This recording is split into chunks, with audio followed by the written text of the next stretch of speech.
دەم خۆشتەوە شەوانین هێژا ئەس جەمال باتوند باسی ڕۆژا ئیرۆدە گەلبەمە. سبە گەرەک نویا هەفدیتنین ژێنێڤ دەست پێ بکەن ژێنێڤ 5 هەروەها پرسا سووریە تەبلی هەڤیین بەرفەرە هەردژی. ڕۆژەوای کوردستانی ژی دنا vê tevlî heviya Sûriyeyê de nikare zelaliyek werbigire. Xet û sekna rêveberiya Xweser û tevdemê li aliyê din a Encûmena Niştimaniya Kurdî Sûriye wekî du helwestên du seknên cuda derdikevin pêş. Li ser van pirsan tevera meya duhem de em dê li gel berpirsê peywendiyên derve yê enekesê kamîran hacore bipeyivin.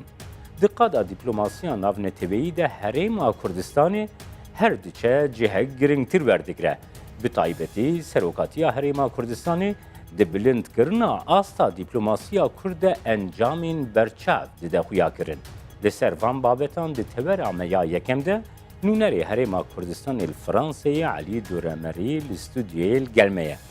Dem xweşkek Elî em ji wir dest pê bikin.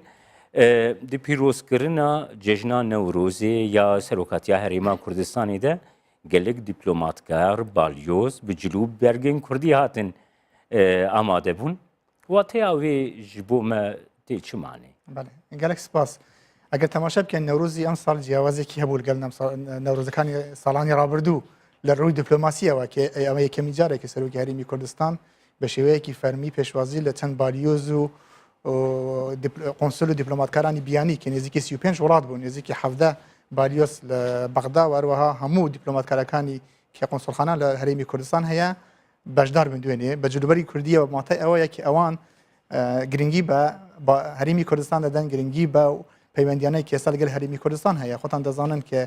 li duayê 2003 we peywendekanê hikûmetî Herêmî Kurdistan li gel welatanî derve zor pêşketinî bi xwe bînîwe emro li astenîn berz daye li hemû rûyekê we nêzîkî 28 konsulxaneyê gewreyê welatani dinya ki her pênc welatî hemîşeyî endamê Encûmenê Niştimânî nêwdewletî êsa li Herêmî Kurdistan konsulxaneyê xwan heye duênekê binîtan hem balyozî Amerîka balyozî Fransa welatanî tir wero balyozî yeketî Ewropa bi cilûberî Kurdî beşdarî ew newrozan kirdibû em meş mane ew digehînêt ki ewan zor bi giringiya we bayeq bi Herêmî Kurdistanê den bayeq bi keltûrî Kurdî bi adab û teqalîdî Kurdî wer bi peywendekanî xwan li gel hikûmetî Herêmî Kurdistan û serokatî herêm de den. Belê kek elî wekî te destnîşan kirî 28 balyoz yani konsulxaneyên welatên mezinên cîhanê ku li Herêma Kurdistanê hene lê weke nûnerîtiya Herêma Kurdistanê li derve bi qasî 14 nûnerîtî hene bi qasî got ez dizanim ji ber çi wisa ye? Berhinde siyaseta hikûmeta Herêma Kurdistanê siyasetek kiraveye bû hemû welatê dinyayê de bes berhindek barodoxa ew ger ew welatê me peywendî gel hene gel wan ziyadtir nûneratî hene li welatê taybetî her pênc welatê gewrê dinyayê Amerîka, Rusya, Fransa, Brîtanya, Almanya, İtalya nûneratî hene. û ji bername hikûmetê de heye bes ew şaret tiştî hate dest pêşxer neşiyan çend nûneratî divekin belan li programê hikûmetê Herêmê de heye li dahatû de çend nûneratî dîl welatê dîkê Ewropa, Asya û Amerîka û welatanê Amerîkayê Cinûbî û welatanî tiriş bikirêtەوە. Belê bi qasî got ez dizanim li zêdetir li welatê Ewropayê bi qasî li 10 welatê Ewropayê nûnerîtiyên Herêma Kurdistanê hene li derveyê Ewropayê 4 nûnerayetî hene. Ew nûnerîtiyên ku li Ewropayê nekek Elî. Em wisa bigirine dest yanî erka wan çi ye gelo karî bûne ew nûnerîtiyên ê ku li welatên yekîtiya Ewropayê ne bi taybetî rola wa di xebat û yani xebata dîplomasiya Kurdê çi? Belê her wekî we dizanin ême herêmekîn herêmekî federalîn ser be hikûmetekê pedên hikûmetî Iraqî federal li ber ewe natwanîn yanî ne konsulxanaman hebêt ne sefaret li derewe li ber ewe detwanî wekû nûneratî ew nûneratiya wekû pirdekî peywendiye lê nêwan hikûmetê Herêmî Kurdistan ew welatanekî nûneratî têda ye bû nimûne wekû welatî Fransa ême wekû Fransa nûneratî hikûmetî heye ki bi şêweyekî fermî ême peywendîman heye li gel damezîkanî fermî hikûmetî Fransa li gel wezaretî derewe li gel parlemanî Fransa li gel senatî Fransa heta xwe li gel koşkî Elîzê koşkî serokatî Fransa ême peywendîman heye ema li li gel damûdezgekanî tir çendîn rexrawî nêwdewletî êsa li Fransa hene peywendîkî başman heye و هەروەها بۆ ڕەوەندی کوردی خۆ دەزانیت لە هەموو وڵاتانی ئەوروپای ئەمە ڕەوەندی کوردیمان هەیە دەتوانین کاروبارەکانی ئەوان بەڕێوە ببین وەکو وەکالەت و وەکو تەستیقکردنی بڕوانامەکان و کارەکانی تر بە شێوەیەکی گشتی دەتوانین بڵێن کە پردێکی پەیوەندینە لە نێوان هەرێمی کوردستان و حکوومەتەی کە نوێنەتی تێدایە لە هەموو ڕوویەکەوە لە ڕووی دیپلۆماسیەوە لە ڕووی سیاسیەوە لە ڕووی بازرگانیەوە لە ڕووی کەلتوریەوە لە ڕۆژ ڕۆشنبیرەوە لە هەرەوە لە ڕوویەکانی ترجەوە بۆیە ئەم دامەزراون ئەم نوێنەرەتەنە بە شوەیەکی فەرمی کارەکانی ڕەواندی کوردی وەروەها پەیوەندەکانی نێوان هەردوو وڵات ڕێک دەخات. بابەتێک باڵکێشە یعنی تە دیار کرد و عێراق وڵاتێکی فێدەرالە بەس نونەریتیên هەرێما کوردستانی di nav balyozxaneyên Iraqê de cih nagirin. Bi serê xwe nûnereytîn bi serê xwe cih digirin. Gelo maneya wê çi ye? Yani sembolîk jî nayê manê ku herêma Kurdistanê dixwaze bi serê xwe peywendî li gel wan welatan pêk bîne. هەروکە خۆتان دەزانن کە هەرێمی کوردستان پێگەیەکی تایبەتی خۆی هەیە لە نەوەتویەکەوە تاکو 2023 ئێمە حکوومەتی هەرێمان هەبوو کە هیچ پەیوەندێکمان لەگەڵ حکوومەتی عێراقدا نەبوو. لە دوای 2023ەوە ئێمە ینی حکوومەتی هەرێم بە ویست و ئارزوی خۆیەوە بەرەو بەغدا ڕۆیژ بۆ ئەوەی حکوومەتێکی نوێی عێراقی فدرالی بەرهەم بهێنێت بێتە کایەوە بتوانیت بە شێوەیەکی فدرالی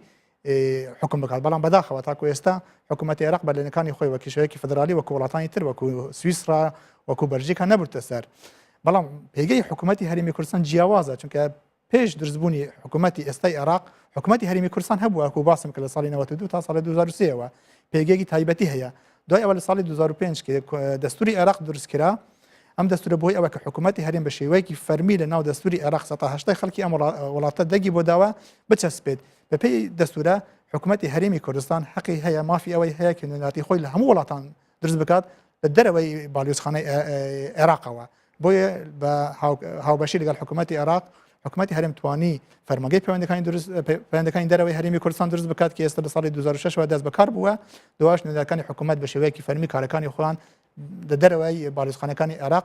ئەنجام دەدەن. بەڵام ئەمەش ئەمە ناگەنی پەیوەندێکی زۆر باشمان هەیە لەگەڵ باڵیۆزخانەکانی عێراق و زۆر کاری هاوبەش دەکەین بەیەکەوە. هیچ کاتێک بربەست نەبووە کە ئێمە وەکو نوێنەراتی حکوومەتی هەرێمی کوردستان گرفت بۆ باڵیۆزخانەی عێراق دروست بکەین بە پێچەوانەوە باڵیۆزخانەی عێراقش گرفت بۆ ئێمە تا ئێستا دروست نەکردووە لە فەڕەنسا لە وڵاتانی ترستا پەیوەندێکی زۆر باشمان هەیە و ئەمەش پێگەی تایبەتی حکوومەتی هەرێم دەردەخات لە ڕۆی دیپلۆماسیەوە لە ڕۆی سیاسەتی دەرەوە کە تاکو ئێستا زۆر بەرچاو بووە ئەگە بێت تەماشا بکەین ئەو سیاسەتی دیپلۆماسیەکی حکوومەتی هەرێمی کوردستان گرفتە بەر لە وڵاتێک زیاترە تاکو ئێستا حکوومەتی عێراق نەیتوانیوە ئەم دیپلۆماسیە بە شێوەیەکی بەرفراوان لە وڵاتانی دەرەوە پەیراو بکات بەڵام ئێستا حکوومەتی هەرێمی کوردستان ئەم سیاسەتە پەیراو دەکات و کەمەش مای خۆشحالیە کە حکوومەتی هەرێمی کوردستان توانیت یەکی لە بوارەکان کە زۆر گرنگە لە بواری دیپلۆماسی گەورەترین سەرکەوتن بەدەست بێنێت و خۆتان بینی دوێنێ لە ئاهەنگە نەورۆزەی کە سەرۆکی هەرێم بەشدار بوو چەندین بالیۆز و کۆنسول و دیپلۆماتکارانی وڵاتانی تر لەم ئاهەنگە بەشدار بوو. کەکەلی بابەتێکی باڵکەیش دەردەکەوێت یانوێکی گوتەژی دەستنیشانکردی نوها لە ئالیەکی ئەف پرسگرێکین دناوبینا بەغدا و هەولێرێدا هەیی دیارە دقادا دیپلۆماسیە دەژی باندۆراخە لە خەباتە دیپلۆماسیە دەروەژی دکێ و دیارە کو بەغدا ناخوازی دیپلۆماسیە کورد دیپلۆماسیە کوردستانی یا هەرێما کوردستانی لە دەرە بسەر بکەوە. بەڵێ هەروە گوتمانیت بەداخەوە ئێستا حکوومەتێک هەیە تەنها لەسەر کاغاز بە ناوی حکوومەتی عێراقی فیدراڵە کە هیچ کاتێک فیدرالی لە وڵاتە پەیرەو نەکراوە کێشەکانی نێوان هەرێمی کوردستان و حکوومەتی عێراق خۆ دەزانی زۆر کێشەی تر هەیە وەکو کێشەی پێشمەرگەیە کێشەی بودجەیە هەروەها کێشەی نوێنەرەتەکانی حکوومەتی هەرێمی کوردستانە چونکە ئێمە بە شێوەیەکی فەرمی لە وڵاتانی دەرەوە سیادەی دیپلۆماسیمان نییە تاکو ئەسای دیپلۆماسیمان نییە چونکە تاکو ئێستا وەزارەتی دەرەوەی عێراق نەیتوانیوە ئەم کێشە لەگەڵ حکوومەتی هەرێمی کوردستان چارەسەر بکات کە ئێمە بتوانین حسەی دیپلۆماسین هەبی لە وڵاتانە ئێمە بەڵام لە هەمان کاتدا پێگەکانی نوێنەرەتی حکوومەتی هەرێم زۆر لە باڵێزخانەکانی عێراق بەقوترە لە وڵاتانە لە هەموو ڕوویەکەوە دەبینید چەندین وەفدی گەورە سەردانی هەرێمی کوردستانی کردووە یەک لەوانە سەرۆکی فەڕەنسا و هۆڵاند دوجار سەردانی هەرێمی کوردستانی کردووە لە کاتێکدا کە ئێمە هەرێمێکی فیدرالی سەر بە حکوومەتی عێراقدا بەڵام توانیمان بەهۆی ئەو هەموو پەیوەندیانەی کە هەمانە لە سەرۆکایەتی هەرێمی کوردستان لە حکوومەتی هەرێمی کوردستان لە فەرمانگەی پەیوەندەکانی دەرەوە لە نوێنەرەتەکان بتوانین سەرۆکی وڵاتێکی زرهێز وەکو فەڕەنسا و هۆڵاند سەرۆکی فەڕەنسا یەکێکە وڵاتە گەورەکانی دنیا سەردانی هەرێمی کوردستان بکات چەندین سەرۆک وەزیرانی دنیا سەردانی هەرێمی کوردستان کرد وەزیرانی دەرەوە و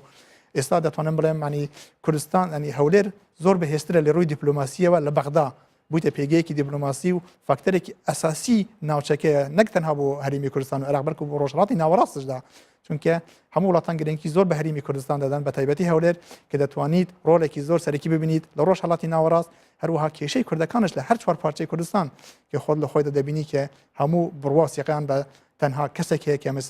شخصی جەنابی سەرۆک بارزان بەێ ئەم وەرنە سەر ڕەوشە دیپلۆماسیە کوردستانی کەکالی رێکس تیلرسن وەزیرەی دەرەوەیی ئەمریکایی دوهی دو کۆنفەرانسە یعنی دڤکردنا کۆنفەرانسە دژی داعش یا هەفتپەیمانیان ناودەوڵەتی de تیید کر بنوی تکس کر کو بخیر هاتنه گرم ل نونری سروکی هریما کردستانی سروکی دیوان سروکاتیا هریما کردستانی بریز فؤاد حسین دکی بناف کرده د زمانی دیپلماسی ده لیتراتورا دیپلماسی ده اف یکتی چه معنی ده آخافتنا وکرنا کنفرانسی ده بحثاوی یکی بکر وەکو باسم کرد کە هەریمی کوردستان پێگەیەکی تایبەتی خۆی هەیە بۆ چەند هۆکارێ دەگەڕێتەوە یەکێک لە هۆکارانە ئەو سیاسەتە حەکیمانەی کە حکوومەتی هەریمی کوردستان گرتوتە بەر لەم ناوچەیەدا هەر لە سەرەتاوە تاکو ئێستا بە تایبەتی سیاسەتی حەکیمانەی سەرۆک بارزانانی کە بەبێ جیاوازی مافی هەموو کەمەنەتەوەیەکان کە لە هەرێمی کوردستان دەژین دابین کردووە هەر لە نەوەتویەکەوە تاکو ئێستاوە ئەمە یەکێک خاڵی دوام باسی ئەوە دەکەین کە ئەو ئاسایشێکی ئێستا ناوچەکەدا هەیە خۆتان دەزانن ئێمە وەگوتم هەریمەکین سنوورەکانی ئێمە واڵایە بەڵام زۆر بە هەوڵ و هیمەتی دەستگەکانی ئاسایشی هەریمی کوردستان و برا پێشمەرگەکانمان وەرا پۆلیسە قارەمەکان وەرەوە خەڵکی هەریمی کوردستان توانیتیان ئاسایشێکی مطلق لەم ناوچەیە بەرقەرار بکرێت لە هەریمی کوردستان کە بووتە هۆی ئەوەی کە وڵاتانی ترش گرنگی بەم هەرێمە بدەن لە هەموو ڕێیەکەوە لە ڕووی ترەوە ئەو پەیوەندی دیپلۆماسیان کە ئێستا هەیە وەکوتم ئەو سیاسەتێکی بەڕێز سەرۆک بارزانانی پەیرەو دەکەن لە ناوچەکە تەنها نەکتە بۆ هەرێمی کوردستانیان بۆ عێراقیان بۆ ڕۆژهەڵات بەڵکو بۆ هەموو دنیا ئیسپاتی کردووە کە گەلی کورد گەلێکە ئاشتی خوازە شەڕ دەکەن لە پێناوی ئاشتی گەلێکە دەیەوێت ئارامی خۆشگەزەرانی نەک تەنها بۆ نەتەوەکانی کە لە ڕۆژهەڵاتی ناوەڕۆ بەڵکو لە هەموو دنیادا ئەمڕۆ دەبینین کە پێشمەرگە شەڕی داعش دەکات لە جێگای هەموو دنیادا کە ئەمەش خودی خۆی دەگەڕێتەوە بۆ ئەو هیمەتانەی کە پێشمەرگە قارەمانەکان دەستەبەریان کردووە و بژێر سێبەری سەرۆک بارزانیەوە ئەمە وای کردووە کە ئەمڕۆ کورد لە هەموو دنیا پێگە و ناسنامەیەکی تایبەتی خۆی هەبی بە تایبەتی هەم نامی پێشمەرگە هەم ناوی بارزانی خۆی مە ناتوانین مێژووی کورد بەبێ ناوی بارزانی بخوێنینەوە لە هەموو ئەو کتێبانە کە من خوێندیتمەوە بە زمانی فەڕەنسی بە زمانی ئینگلیزی بە زمانەکانی تر کە باس لە مێژووی کورد دەکرێت ئەمڕۆ باس لە بارزانی دەکرێت لەبەر ئەوە خودی ڕۆلی سەرۆک بارزانی پێگەیەکی تایبەتی هەیە لە بواری دیپلۆماسی ئەمریکادا وەرەوە لە ئەوروپاشدا خۆتم باستان کرد کە ئێستا نوێنەری جەنابی سەرۆک دکتۆر فواد لە ئەمریکایە کە لە هەموو وێنەکان دیارە کە حتا سەرۆکی ئەمریکا سەر وێ قسە بکەم یانی نها برێز فواد حوسێن دیارە گەڤک و عەبادی لەگەل ترامپ دانیشتی ئەو ژی دوێ دەلەگاسیۆنی دەبوو لێ هەفدیتنا ناوبەینا برێز فواد حوسێن و سەرۆک ترامپ دەژی پێک هات لێ پشتی هەفدیتنی برێز فواد حوسێن دەستنیشان کرد کو لەگەل ترامپ بەحسا عێراقا پشتی موسولێژی هاتیەکردن لێ پرسا هەرێما کوردستانی لەگەل تیلەرسۆن وەزیرەی دەرفەیی ئەمریکایی قسەکردنە دوان ئاخەفتنان دە لەسەر چ دکاری بێتە ئاخەفتن ئەنی خۆتە دەزانن ئەنی هەروەکو جەنابی سەرۆک باسی کردووە کە هەرێمی کوردستان ناگەڕێتەوە بۆ پێش شەڕی داعشەوە لە پاش شەڕی داعش شتێکی تر ڕووەدا لە ناوچەکەدا خۆتان دەزانن هەرێمی کوردستان هەمیشە هەوڵی داوە ئاشتی لە ناوچەکە بەرقەرار بکرێت ئەمەش ئەمریکاوان دەرخستووە کە بەبێ کورد ئەمڕۆ ئاشتی لە ناوچەکە ناچەسبێت ئەگەر هاتوو کورد بە مافی خۆی نەگات تووشی کێشەی زۆر گەورەتر دەبن خۆتان دەزانن ئەم شەڕانە کە ئێستا لە ناوچەکەدا هەیە هەمووی خەتای ئەو هەموو سیاسەتە چەوتەیە کە لە 100 ساڵی ڕابردوو ئەو غەدرە لەگەلی کورد کراوە لە ڕێکەوتنامەی ساکسی بیکۆ لە پەیماننامەی سێڤەر و لۆزان کە لە ساڵەکانی دوای جەنگی جیهانی یەکەم و دووەمە کە لە ساسکران غەدرێک لە کورد کرا کە نەتوە کیانێک بە کوردەکان بدرێن لە ڕۆژهەڵاتی ناوەڕاستدا بۆیە دەبی ئەمڕۆ بە بڕیارەکانی خواندا بشنەوە بۆ ئەوەی بتوانن مافی نەتەوەی کورد لە هەر چوار پارچە گرنگە ئێستا ئێمە وەکو هەرێمی کوردستان لە عێراق ناوچەیەکی ئارامان هەیە کە بەرەو سەربەخۆیی بنیاد بەرە سەربەخۆی دەڕۆین بتوانین مافەکانی خۆمان لەو عێراقدا بچەسبێنین ئەوجا بە کۆنفدرالی بیت یان بە وڵاتێکی سەربەخۆ بیت لە هەر چوار پارچەی ترش دەبیت مافەکانی کورد بدرێت ئەگەر هاتوو مافەکانی کورد هەر چوار پارچەی ترش هەر سێ پارچەی ترش نەدرێت دەبیتە کێشەیەکی زۆر گەورە لە ئایندە بۆ ئەمریکا بۆ ئەوروپا خۆ دەزانن ئەمڕۆ تیرۆر بەرۆکی هەموو وڵاتانی گرتووە نەک تەنها بە هەرێمی کوردستان بەلێ کەکالی سەرۆکی هەرێما کوردستانی دێ کۆنفەرەنسا ئەولەی یا جیهانیت منشەنێ دە بەشداری کرد دووردە گەلێک هەفدیتنین قەداهەری بلندی ئێگۆ پێک هاتنە بوو پشتی وێنە هاتە فەڕەنسای ژی گوتیژی هەفدیتنا سەرۆکی هەرێما کوردستانی لەگەل فرانسوا ئۆلاند سەرۆکی فرانسەی دە وە بەشداری کرد پرسا سەرخەبوونا کوردستانی چەند گرنگی دوامدان وستاندنادا گرت ئەنی پرسی سەربەخۆیی پرسێکی ناوخۆییە ئێمە دەبی لەگەر یەکەم جار لەگەر حکوومەتی عێراقی ئەکلای بکەینەوە ئەمە مافێکی خۆمانە هیچ وڵاتێک نە فەڕەنسا نە ئەوروپا نە ئەمریکا ئەم مافە بە ئێمە نادات مافێکی سروشتی نەتەوەی کووردە کە دەبێت ئێمە بەرەو سەربەخۆی بڕۆین نێزیکە هەیە وا چییە سەروێ ئەوانە هیچ ینی من تەنها ئەوانەی لە فەرەنسا دەتوانم بێتان بڵێنی فەرەنسا هەمیشە ڕێز لە ئیرادەی گەلی کورد دەگریت لە کاتی تنگانە خۆی لە خۆی جەنابی سەرۆک هۆڵاندی گوتی ئێمە لە کاتی تنگانەدا هاوکاری هەرێمی کوردستانمان کردووە قەڵی بیر ناکەین ساڵی 1991 کە ئەو کات ملیۆنها کورد ئاوارە بوون لە چیاکان لەو کات و سەرمادا کە وەکو ئێستا بوو حکوومەتی فەرەنسا بە هەوڵ حکوومەتی فەرەنسا بڕیاری 688 دژەفرین لە ئەنجومەنی ئاسایشی نێودەوڵەتی دەرچوو کە فەرەنسا هەوڵ و هیمەتیدا کە ڕێز لە گەلی کوردی گرت لە ساڵی 2014 کە ئەو کات 10 چەند کیلومتر لە هەولێر دوور بوو یەکەم وەزیری دەرەوەی وڵاتان وەزیری دەرەوەی فەرەنسا بوو لۆران فابیس کە 3 ڕۆژ پاش هێرشی داعش لە مانگی هەشتەوە سەردانی هەرێمی کوردستانی کرد و پاشەوە لە 14 سپتامبر مانگێک پاش هێرشەکە خودی سەرۆکی فەرەنسا سەردانی هەرێمی کوردستانی کرد ئەمەش لە خۆی لە خۆدا کە فەرەنسا هەمیشە دۆستی گەلی کورد بووە ڕێز لە ئیرادەی گەلی کوردی هەر بڕیارێک بدات بەپێی ئەو گفتوگانەی ئەو کۆبوونەوەنە کە ئێمە لەگەڵ دەسەڵاتدارانی فەرەنسا دەکەن لەگەڵ پارلەمانتارەکان لەگەڵ سێناتۆرەکان لەگەڵ وەزارەتی دەرەوەانە هەمیشە دەڵێن ئێمە دۆستی کوردین هیچ کاتێک پشت لە کورد ناکەین پەیوەندەکانی خۆمان لە داهاتوو بەرەو پێش دەبین بۆی ئەگەر ئێمە بڕیاری لەو بڕیارە بدەین بە بڕوای منەوە شخصیەوە فەرەنسا ڕێز لەو بڕیارەی گەلی کورد دەگریت هەر بڕیارێک بیت بەێ گرنگیە هەرێما کوردستانی ji bo herêma rojhilatan avîn li aliyekî her wiha di raya giştiya cîhanî de taybetî di medya Ewropa de ji bo ewleya cîhanê jî ku herêma Kurdistanê rolekî gelekî giring dilîze û navê pêşmerge navê herêma Kurdistanê bûye navekî ku rêzekî taybet jê re têgirtin. Di ev yek gelo di qada dîplomasiyê de têkiliyê wê dîplomatîk de çend bandorê de بەڵێ هەر وەکوتان هەرێمی کوردستان پێگەیەکی تایبەتی خۆیە هەر وەکو باسم کرد ئێمە وەکو نوێنەراتی حکوومەتی هەرێمی کوردستان حسەی دیپلۆماسیمان نییە بەڵام لە هەمان کاتدا ئێمە لە هەموو بۆنە فەرمیەکانی حکوومەتی فەرەنسا بەشدارین کەمەش گرنگی زۆر هەیە چەندین کۆبوونەوەی زۆر گرنگ دەکرێت لە فەرەنسا ئێمە بە شێوەیەکی فەرمی بانگهێش دەکرین ئەمە لە خۆی لە خۆیدا پێگەی بەهێزی حکوومەتی هەرێمی کوردستان دەردەخات کە چەند تەسیری هەیە لەگەر سیاسەتی دەرەوەی وڵاتانی ئەوروپی بە تایبەتی وڵاتێکی وەکو فەرەنسا کە سەرۆکی هەرێمی کوردستان 4 جار بە شێوەیەکی فەرمی لە کۆشکی ئێلیزی داوات بکات وەروها سەرۆکی فەرەنسا 2 جار سەردانی هەرێمی کوردستان بکات خۆی لە خۆدادا دەخات کە هەرێمی کوردستان فاکتەرێکی ئەساسیە لە سیاسەتی دەرەوەی وڵاتانی دنیا لە داهاتوودا بۆ ڕۆژهەڵاتی ناوەڕاست ئەوان دەزانن بەبێ هەرێمی کوردستان نەئاشتی لە ناوچە بە قەرار دەبێت و کێشەکانش چارەسەر نابن بە تایبەتی ڕۆلی شخصی جنابی سەرۆک بارزانانی کە دەورێکی زۆر گرنگ دەبین لەوانە چونکە ئەوان دەزانن کە جنابی سەرۆک هەر لە منداڵیەوە پێشمەرگە بووە لە هەموو کۆبوونەوەکان لە هەموو توێژەکان هەم لەگەڵ حکوومەتی عێراق هەم لەگەڵ ئۆپۆزیسیۆنی عێراقی هەم لەگەڵ وڵاتانی دەرەوە لە ساڵی 60ەکانە تاکو ئێستا بەشدار بووە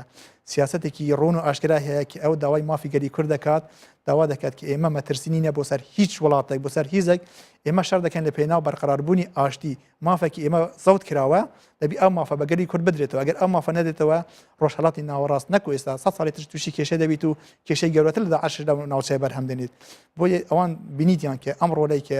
جنابی سەرۆک لە ناوچەکە گێڕایتی بوویتە هۆی ئەوەکی هەموو وڵاتان گرنگی تایبەت بە شخصی جنابی سەرۆک بارزانانی بدەن کە دەتوانیت تەنها کەسێکی ئەمڕۆ لە ڕۆژهەڵاتی ناوەڕاست دەوری خۆی ببینیت بۆ چەسپاندنی ئاشتی بە تایبەتی کێشەی کورد کە ئەوڕۆ دەبینالی تێکلیە ناوبەینا سەرۆکی هەرێما کوردستانی و سەرۆکی فەرەنسای تێکلیەکی دوعالی ناوبەینا هەردوو سەرۆکان دەنە گەلەوە هەگەر فڕانسوا وەڵاند ji ber gu em dizanin ku Fransa ber bi hilbijartinekê ve jî diçe guherîn di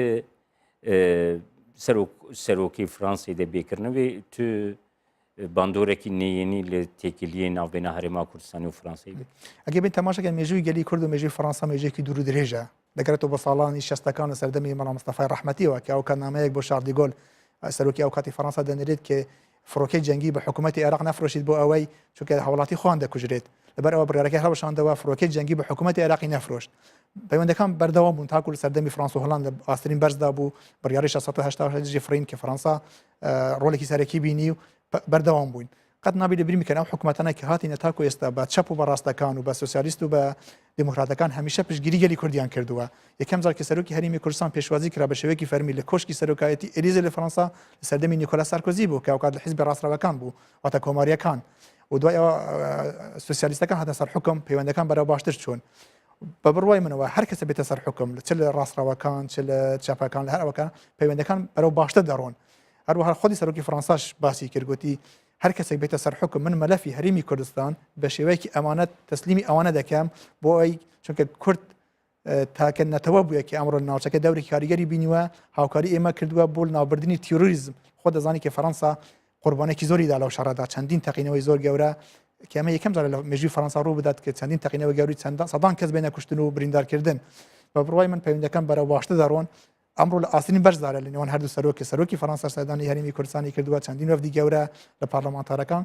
وڵات داهاتوشدا بەرەو باشتە دەڕۆن و هەر کەسە بیتە سەرۆکی فەەنسا بڕوا دەکەن پەیوەندەکان لە داهاتوودا زۆر باشە دەبن لە ئێستاوە بەێ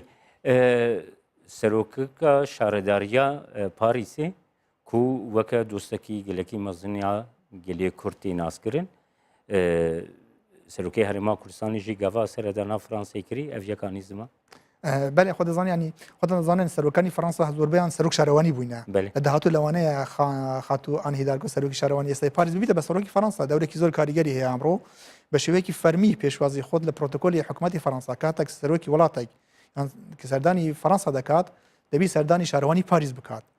بەڵام بە حکم ئەوەیە سەرۆکی هەرێم سەرۆکی هەرێمێکە پرۆتۆکۆلی فەەنسا ڕێگە نەدادا کە سەرۆکی هەرێم بەڵام لە هەمان کەدا بە شێوەیەکی فەرمی پێشوازی لە سەرۆکی هەرێم کرد کە دەنگ و باسێکی زۆری هەم لە ناوخۆی فەەنسا هەم لە دەرەوەی فەەنسا بەرپا کرد کە سەرۆکی هەرێمی کوردستان بە شێوەیەکی فەرمی لەلایەن سەرۆکی شارەوانی پاریس پێشوازی لەکرا کە ئەمە خۆی دەردەخات ڕۆلی جەنابی سەرۆک لە پەیوەندی نێودەوڵەتەکاندا کەمەش بە خۆشحالیەک ئێستا ئێمە خەریکی ئەوەیە کە پەیوەندی نێوان شاری هەولێر و شاری پاریس دروست بکەین لە ماوەی ڕابردوو پارێزگاری هەولێر سەردانی شاری پاریسی کرد لەگەڵ خاتو ئانیداگۆ کۆبوونەوان کرد و لە داهاتوشدا وەفدێکی گەورەی حکوومەتی هەرێم سەردانی پاریس دەکات بۆ ئەوەی پەیوەندەکانی نێوان شارەوانی پاریس و پارێزگاری هەولێر لە چەند بوارێکەوە بەس نەجێبەجێکردنەوە کەەوەش مای خۆشحالیە هەروەکو جەنابی سەرۆژ گوتی کە ئێمە ڕاستە دایکی کورد کە خاتو دانیێل میتەران بوو دایکی کورد دەستماندا بەڵام دایکی ترمان دروست کردووە ها ئێستا کورتایەتی کە سەرۆکی شارەوانی پاریس خاتو ئەن هیدارگۆیە کێکە لیتە دەستنیشان کرد و ڕەوشا تەرۆرێ مەترسیەکی مەزن لە فەرانسەیە پێدەکردە ینی درایە گشتیدا ئەو یەکژی تێ قسەکردن ji ber ku li Fransa metirsiya terorê ew kiryarên terorîstî ku li Fransayê rûdan têgihiştina Fransayê beramberî Herêma Kurdistanê di astekî bilindtir de destnîşan kiriye. Gelo metirsiya terorê ku nihal Ewropayê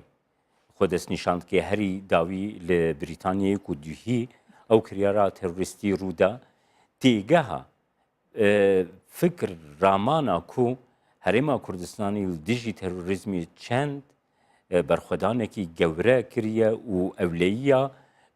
cîhanê jî di vî warî de heta cihekî karî bûye biparêzê ew têgeh li Ewropayê çend dikarî belav. بەڵێ خۆ دەزانی ئەمڕۆ تیرور بوویتە کێشەیەکی نێودەوڵەتی لە هەموو دنیادا هەیە ئەڕۆ دەبین تەقینەوە لە ئەوروپا دەکرێت دوێنێ لەندەن بوو پێر لە پاریس بوو لە ئەستانبول بوو لە تونس بوو لە وڵاتانی تر بوو قەت ئەوە لە بیر نەکەن کە بڕێز کاک مەسرۆر بارزانی کە لە ناو پەرلەمانی ئەوروپا 2 ساڵ پێش باسی ئەوەی کرد ئەگەر هاتو حکوومەتەکانی وڵاتانی دەرەوە هاوکاری هەرێمی کوردستان نەکەن لە شاری دژی تێرۆر ئەو تێرۆرە دەگەتە وڵاتانی خۆیان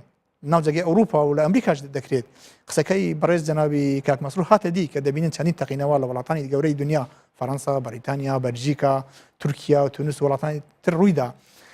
بوویتە هۆی ئەوە کە وڵاتانی تر گرنگی زۆر بە هەرێمی کوردستان بدەن خۆ دەبینی کە ئەمڕۆ هاوپەیمانەتی نێودەوڵەتی هەیە کە هاوکاری هەرێمی کوردستان دەکەن لە شار دژی داعش وەکو ئەمریکا وەکو فەرەنسا وەکو بەریتانیا کەنەدا ئوسترالیا وڵاتانی تر ئەمە وای دەرخستووە کە ئەمڕۆ ناوی کورد ناوی پێشمەرگە لە هەموو وڵاتان بە تایبەتی خۆمکە لە فەرەنسامە کە باسی پێشمەرگە دەکرێت کە باسی ناوی کورد دەکرێت زۆر بە بایەخەوە بە سوپاسەوە باسی ڕۆڵەی کورد دەکرێت لە گشت کۆبوونەوەکان کە ئێمە بەشدار بووینە هەمیشە ناوی پێشمەرگە و ناوی کورد هاتووە کە ئەوان شەڕ دەکەن تاکە هێزەکە لەسەر زەوی دژی تیرۆر شەڕ دەکەن لە جیاتی هەموو دنیادا چەند ڕۆژ پێشتر پێشەوەی سەردانی هەرێمی کوردستان بکەم لەگەڵ سێناتۆری فەرەنسی دانیشتین کە ئەندامە ئەمەی بەرگریدا باسی ئەوەی کرد بەحقیقەت خۆی سوپاسی پێشمەرگە دەکەم بە تایبەتی کە ئەوان توانیتان ئەفسانەی داعشتێک بشکێنن ئەوان لە جیاتی ئێمە شەڕیان کردووە ئەوان ئێمە دەپارێزن کێمەی خۆی جێگای دڵخۆشکەرە بۆ ئێمە کە ئەمڕۆ لە هەر جێگای دنیا کێمە باسی پێشمەرگە دەکەین بە سەربەرزیەوە ئەوان پێشوازی لێمە دەکەن و سوپاسی ئێمە دەکەن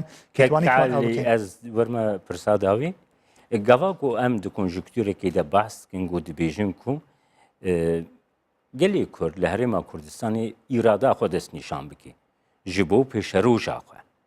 heman demê berpirsên Iraqê her li hemî hevdîtinên navneteweyê behsa yekparçeyiya xeka Iraqê dikin pêşewazîkirina wê qada navnetewî dê çawa ya va her du seknan her du dîtina خۆ دەزانانی ئەگە بە شێوەیەکی واقعی قسە بکەین عێراقی یەکگرتو نەماوە نازانم باسی کام عێراقی یەکگرتو بکەین عێراق کە نیوەی دەستی داعشە نیوەی تر لە دەستی حکوومەتی عبادی دانیە خۆ دەزانی کە ئەمڕۆ عبادی ئەو دەسەڵاتە نییە کە بتوانیت حکمی تەواوی عێراق بکات ئەوانش لە واقع تێدەگەن خۆ دەبینی ئەگەر ئەمڕۆ ئەوان گرنگی بە هەرێمی کوردستان دەدەن تێدەگەن کە عێراقی یەکگرتو بوونی نەماوە ناتوانێت عێراقی یەکگرتو بنیاد بنێتەوە دوای 2023 ئێمە زۆر محاولەمان کرد بە هەور و پێگەی کوردەوە کە توانم عێراقی دروست بکەین بۆ ئەوەی عێراقی فدرالی دیموکراتی بیت بەڵام بەداخەوە عێراقیەکان خۆیان نانویست ئەم عێراق بنیاد بنرێت ئەمڕۆژ لە واقعدا عێراقێک نەماوە وڵاتی نەوە بەناوی عێراقی یەکگرتو ئەوان لە واقع گەشتینە وڵاتانی دەرەوە خۆت دەبینی کە ئەو هەموو سەردانە وەفدانەی کە سەردانی هەرێمی کوردستان دەکەن دەبی تەنها سەردانی بەغدان کرد بە دەسەڵاتدارانی هەرێمی کوردستان چوونە بەغدا و گفتوگۆ لە بەغدا کرابە بۆ پرسەکانی عێراق بەڵام بە پێچەوانەوە هەموو پرسەکانی گرنگی ئێستای بەغدا لە هەولێر چارەسەر دەکرێت بۆیە وابزانم ئەوانش تێگەشتوونە کە دەبێت سیغەیەکی نوێ بۆ عێراقدا بڕژنەوە کە ئەمەش دابش بوونە بۆ سێ پارچەیەک بۆ هەرێمی کوردستان سەر بخۆی و پارچێکیش بۆ سونەکان و پارچێکیش بۆ شیعەکان ئەگەر نە کێشەکان بەردەوام دەبن و تیرۆر بەردەوام دەبێت نەک تەنها بۆ عێراق و ڕۆژهاتنەوەس بەرگۆ بۆ وڵاتانی خۆنجەنەوە gelekî spas bi rêz Zelî Dewlemerî nûnerê hikûmeta Herêma Kurdistanê Fransayê gotin germe. gelek spas Temaşevanên hêja piştî navbeyna Kurd em dê li gel berpirsê pêwendiyên derveyê Encûmena Niştimaniya Kurdî û Sûriyeyê Kamiran Haco li ser rewşa Cenev 5 û rewşa Sûriyê bi giştî û taybetî ser Rojavayê Kurdistanê ra.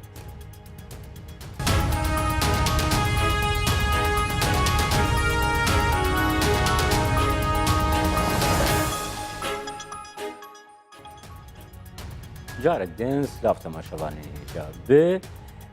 rewşa Rojavayê Kurdistanê Sûriyê û li ser Cenev 5 ku siba dest pê dike li gel berpirsê pêwendiyên derveyê Encûmena Niştimaniya Kurdî Sûriyê bi rêz Kamiran Haco qise dikin. Kek Kamiran ez ji bir dest pê bikim siba civîna Cenev 5 dest pê dike. Yekem pirsa min ev e gelo Encûmena Niştimaniya Kurdî di civînê de beşdariyê dike. Lê spas kak Cemal. Hergav xweşa li gel te hevpeyvîn rasî. Belê bêguman em beşdarin hevalê me di desteya danûstandinê de kak Fuad Alîko li wira. Di şêwirmendiyê de kak Hewas li wira, Doktor Hekîm weke desteya bilind li wira. Em beşdarin weke. Yani em karin bêjin bawayekî berfere henekese beşdariyê dike. Belê hergav waye bi rasî carna jimar kêm û zêde dibe bes beşdarbûna encûmenê hergav tekez e yanî. Kek Kamiran di Cenev 4 de delegasyona Encûmena Niştimaniya Kurdî Sûriyeyê destnîşan kir ku dê her hewlê bide ku pirsa Kurd bênê rojevê bênê ser mêza Cenev 4 gelo gihişte çi encamî ew û ji bo Cenev 5 projeya we planî we vekî enekesê çi ye? Bêguman ew armanceke me serekeya hebûna me li Cinev û li her devereke dijî ji bo pirsa Kurd werê rojevê û mafê Kurda werine behs kirin werine tespît kirin. Bi rastî ji Cinev 4 kaxezek derket dêmestora ji 12 xala em jê nerazîne. Dua xala da pirsa Kurdî zelal nîne, pirseke bi giştî ye. Di nav mafê weka kesayetî de û yan nav mafê giştî got Sûriya pir nete û pir ola. Ev bi nisbet me têrê nake, pirsa Kurdî divê zelal werê behs kirin. Em niha divê hewlê de me bixwe deh namek bi navê encûmenê ji dîmestora re rêkir û gotin gehaye me em li hêviya wêna dîmestora bixwe bersiva me bide. Me jê xwestiye got pirsa Kurd bibe yek ji xalê wa xalê 12 xaliyê gobî dibêjiye de non-paper yanî ne kaxez yanî ne fermî. Lê ew ne kaxeza fermî karê bibe fermî ji ber wê jî me namek jê re rêkir me got ev ne bi dilê me ya divê xalek ji wana pirsa Kurdî be. Bandora helwesta we çi ye li ser demîstûra bixwe û ew şandên navnetewî ku li ser pirsa Sûriyeyê dirawest. Me esas heye bandora me. Yanî em ji wextê got kaxeza London derketiyan dokumenta London îtar tenfîzî dibêjine de gotê de Sûriyeke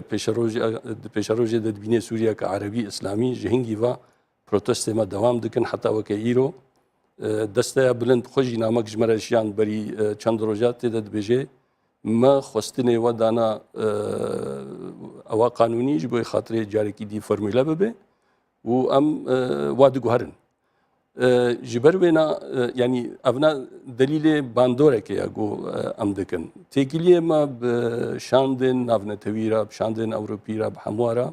dewam hene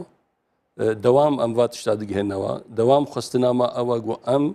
nûnerê miletekî ne dibêjinê miletê Kurd li Sûriya û heger mafê miletê Kurd li Sûriya da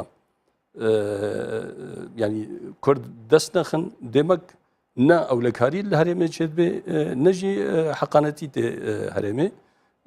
باوریام دا یعنی المد حسینن و باندورک جیده به و جبرویجی ام دوامن و پروسس یعنی نه تشتکی گوان بجن و ایرو بیان صبا به دصبا میگنه قناقه که هی خرابتر نوین ویساننا دستورا یعنی هگر جنها دا ام حاضری که باش نکن دواکا غزا دا پرسا کردی نوی امی مثلا دستوری دجی بگومان بسر نکون جبرویجی ام دوام لسر وینا و باندورا ما باش که کامیران سبا دست پیدا که جوین لی دیمیستورا لانقره و تیاوی چه جبو چی چوی انقره استفان دیمیستورا ev çi cara got Cinev dest pê bike lazima ji sedî sed ew dewletên xwedî bandor di pirsa Cinev da li hevkirineke wa hebe em tev de dizanin êdî ne rêkberî jî ne rejîm jî hewqa bandora wana nîna dewletê zilhêz û her wiha dewletên herêmî ev xwedî bandorin dîmistore diçe hezirî kêdike hinek dizanê şerek nihabû li nîvê Şamê çêbû ji armancê sereka yê Cinev hem berhemê wê hem ji armancê wê mesela şerrawestandine ya goman hinek hezirî lazimin berî got dîmistora li Cinev dest danûstandina bike ev dewletên xwedî bandor lazima gotineke wa jî têde hebe روسیا کو ولاته هری به باندوره د روشا سوریه ده لاوروف بری کو از ورم من دیسل داخویانیه کی وی تماشا کر گو دبیجه ام دخوازن ترکیه جی قانع بکن کو کرد بشداری ده هفدیتنین نافنتوی ده بکن لی هر دم گاوا کو روسیا بحثا دبیجه کرد بشداری بکن قصدا وان پیه ده تفدم یانجی بری و بریا خسره گلو روسیا به وی باندوریا خو وی کی وکی آرگومنت کی وکی یاریه کی بکارتینی انجی براستی بدلی وی لینکاری پیده بده بشداری کرن او چما گاوا دبیجی کرد قصاوی پیده ev hergav ma ew gazin ji Rûsa kiriye me bixweş Bogdanov re got sala çûyî wextê me ew dît me gotiye de hûn wextê dibêjin Kurd û şaş dikin ûn karin bêjin peyedana bajdar e lê Kurd ne bajdar ne rast û îro serokê şanda danûstandina li Cinev Nasir Herîriyê ji kere got got peyede ne bajdar e lê Kurd bajdarin û got peyede jî ne nûnerê Kurdaya mesela Rusya û peyeda bêgoman siyaseteke Rusya di herêmê de heye Rusya nêzîkî rejîme ye em jî dizanin got peyede jî nêzîkî rejîme ye dûr de digihine hev yanî wextê ısrarekê dike ji goyî peyede bikeve nav şanda danûstandina di çarçeva berjewendiyê giştî yê wê û Sûriya û Îranê wayê weka di mihwerekî dîtin di wê çarçevê de hereket dike mesela got bi ser nakeve bêgoman rêkberiya siyasî Sûrî nimrek qet qebûl nake dibêje tim mişkila me nîne li aliyê dîrûnê bes heger bixwaze were bi rêkberiya siyasî re rûnê bibe beşek jê hinek guhertinê siyasî hene hinek xwestinê siyasî jê hene wa pêk bêne bi xêr û selamet berewerê bibe beşek ji me رکبریا سیاسی سوریه دبیجه گو پیده وکا آلیه کی نکاری بشتاری که دکاری دناف دلگاسیونین رژیمی ده او جیوری بشتاری که وکا اینه کسه بیر رای آوچ ما عینی تشتن بجن هگر ایرو پیدا سیاستا خو بگهاره لگور خستنه شورشا سوری لگور خستنه ملت سوری ببه بشک جرکبریا سیاسی سوری لهمبر رژیمه لهمبر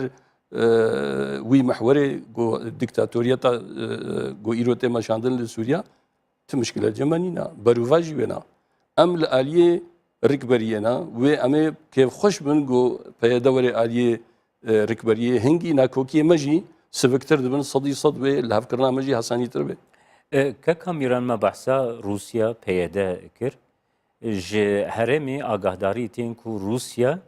li devera Efrînê bingehekî pêktênê her çend wezareta derve ya Rûsyayê ev yek qebûl jî nekir got ku ev yek nerast e lê îro wezareta derve ya Tirkiyeyê nûnerê Rûsyayê li Tirkiyeyê bangî wezareta derve kir û destnîşan kir ku ev nêzîkahiya peyede li gel Rûsyayê ne bi dilê wan e dilgiraniyek li bawan peyda kiriye li aliyên din nêzîkahiyek navbîna Tirkiye û Rûsya de jî xuyat kir gelo vê wêneyê heger tu bikarbêjmere binirxîn. Eberî her tişî tiştekî fermî nîne. Yani hinek xeber hatin ku Rûsya hewl dide wê de bingehekê çêke. Wêne û vîdeo ew jî hat. Rasta bes paşê fermî got gona tiştekî wilo nîne. û ji bo xatirê tu bingehekê çêkê ez bawerim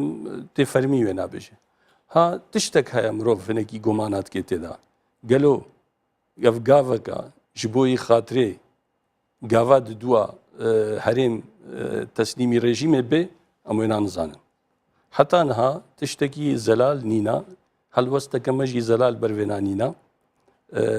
Bêgoman em acizin devera werê yanî binavê got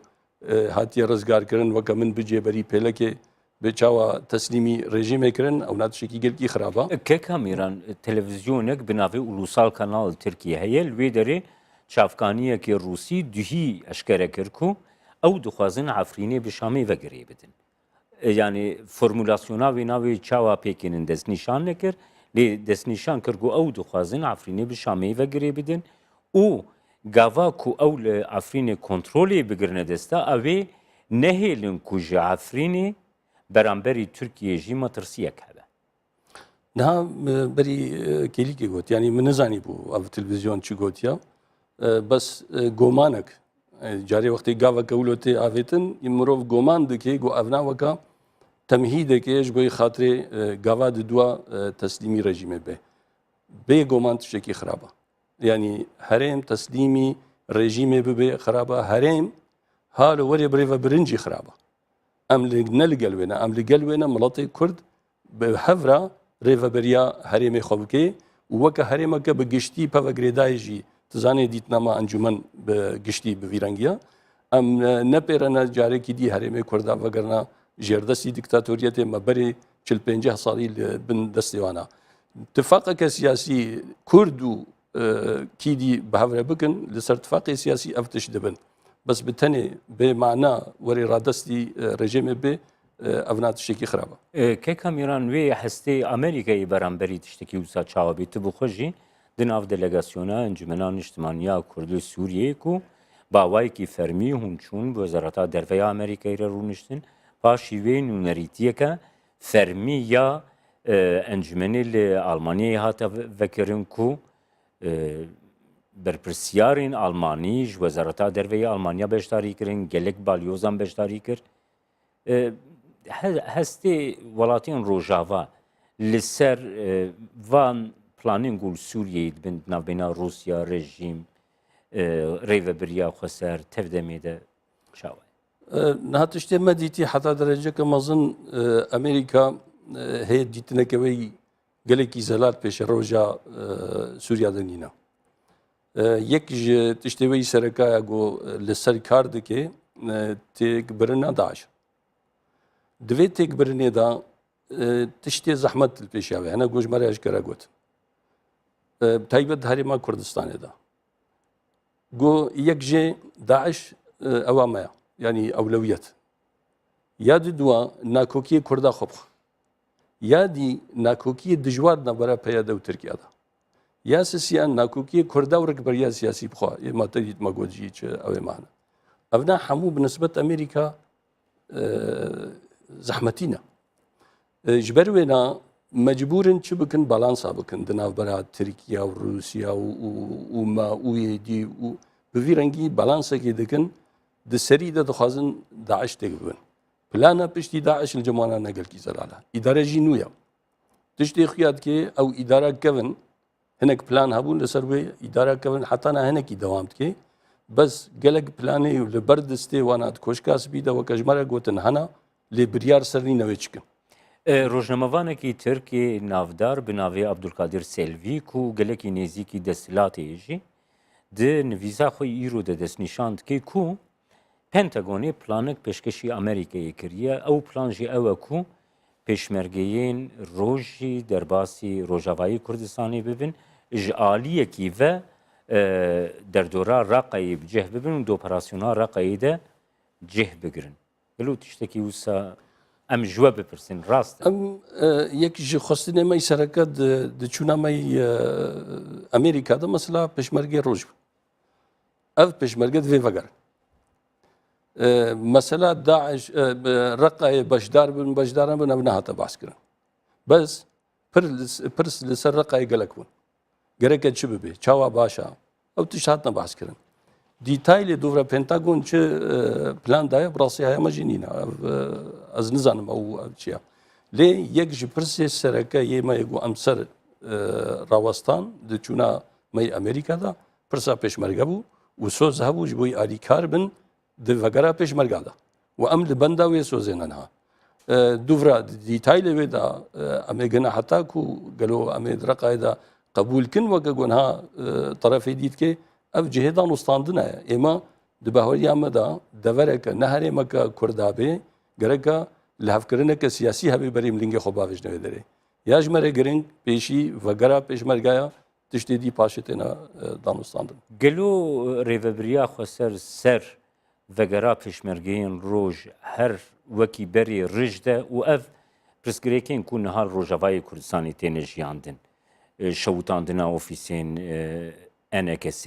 her wiha partiyên girêdayî NKS girêdayî vê yekê ku metirsiyekê li ba rêveberiya xwe ser û tev demê heye ku mümkün e pêşmergeyên roj derbasî Kurdistanê. Ez nizanim niha li cem ev pirsgereke ji wa werê kirin. Belê. Lê heta weke îro me ti signalê pozîtîv ji alî wa tiştekî nedîtine. Mesela şewitandin û teada gulmetê kirin û derxistina hevala û girtina hevala û na ez karim bikime çarçeva tirsa wana jî mesela pêşmerga lê ev ne ji niha de tê kirin. Ew gelekî girêdayê mentalîtekê got ji xwe pêve nabîne. Ya di duwa bi rastî ev milet gereke ji wa bipirse. Baş e ji wextê got Kurdistana Sûriya ra destî wa bûye ka çi kirine ji Kurdistana Sûriya re? Ji xeyrî jiyana siyasî bikujin, ji xeynî xebatkarê Kurd bikine hepsa da. Berê ji me re bêjin ka çend behsî di hepsê wa de hene. Berê ji me re bêjin ka çend casûs û muxbirê got di wextê rejîmê da xirabî miletê Kurd dikine di hepsê wa de ne. Yan revandine, yan derxisine derve ya wê. Ji xeyrî xebatkar û welatparêzê Kurda pêva ev tişt nehatiye serê wan e. Ji ber wê em dîsa dibêjin giring e gelkî giring e. Qebûl bikin vegera pêşmerga got ew navê bê kilîta tifaqekê di nav me wa de. Yan ew na yanî berê vê herêmê li Kûdê gereke xelkê wa bi xwe ji wa bipirsin û em bi xwe jî ji wa dipirsin û em ji xwe jî dipirsin. Berê me hemû li Kûdê ye heger em bi vî rengî danûstandên bi hev re bikin. Heger di serê wa de jî goyê me tu nekin û bi girtina mektebekê û bi girtina hevalekî ew jî ji xwe re xewna dibînin. Di wextê rejîmê de jî mektebê me nebûn em karin dîsa bê mekteb em xebata xwe bikin û em li ser wê na dewam bikin. Kek Hemîran ez werme pirsa dawî. Tê gotin di raya giştiya cîhanî de tê gotin, di medya cîhanî de tê gotin ku du xetên sereke di civîna Cenev pênca de yek û wê li ser bê qisekirin ev e. Yek ji wan e ku hikûmeteke millî bê ava kirin, yeke ya ku rejîm jî di nav de beşdarî bike, ya dî jî hikûmeteke demkî ku rejîm jê dûr bê. Bilo kîjan ji wan e realîsttir e, rasyoneltir e? Niha Cenev bi rastî mişkil e. Em nizanin berê wê li Kûdê ye. Gelek hêviyê mezin tê de nîne. Ji ber esasên ji ber vê xala got dibêje her du taraf ji hev dû dûrin. Rejîm 2254 û Cenêva biryarên berî wê na Yekîtiya Mileta bi awakî tefsîr dike. Rikberî bi rengekî dîlê dimezîne. Rikberî dibîne karê eweke demikî çêbibe bes ji xelkekî got destê wan nebixwîn, ji xelkekî got werê qebûl kirin û Beşar Esed vê netê de bê. رژیم نادبینه گو رژیم بشک بجوینا و دستلاته که ویرنگی به هزه نونتوی دوی مسئله ده هنه کی دیدنوانه زلاله وقتی تو دبینه حتی درجه که ایدی وقت گوبیجن ده قوناغه که ده بشر هبه نمشکله و افناجی مشکله که مزنه بنسبت رکبریه يعني ركبري نممكن وياكي نه ممکنه اجبر وینا ایدی جنیف به تنه چارچوه که سیاسی گوته دا دانوستاندن سیاسی بن شرواستاندن تده تثبیت ببه و هگر رکبری جی کار به جارجانا هنه قزنجاج رژیم بکه دو ودريج يك هيفيه كمظن مش كي ما يفنها يعني تشتكي ولا زيد خيانك بله گلکی سپاس بریز کامیران حاجو برپرسی پیوندین دروی انجمن نشتمانی کردی سوریه گوتل قالك سباس